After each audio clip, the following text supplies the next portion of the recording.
આજ हम બધા છોકરાને લઈને રાજપર રમવા જઈ તો તમારા દીકરો હાંજે જમી લઈશો ને?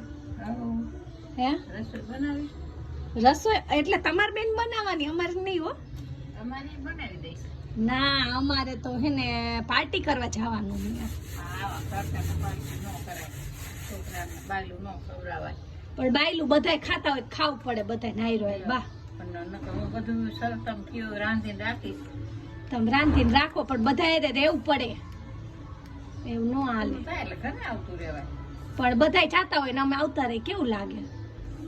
એમ જ મરી ગયા. બોલા આમ કરે એટલે એમ કરવાનું, બીજા કરે એમ જ કરવાનું.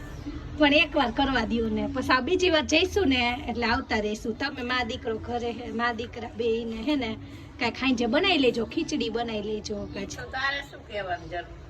તો જે કરવું એ કરજો. તે કાંઈ વાંધો નહીં, ઢોસા ઉતારીને દેજો તમારા દીકરા. હું તો ગમે એવા દીકરાને ખવડાવીશ. તે ખવડાવજો, અમે નથી મતલબ તમારે બેન. તમારે વાયલું ખાવું છે એમને? હા અમારે બાયલું ખાવું છે. બરાબર. હા. હમ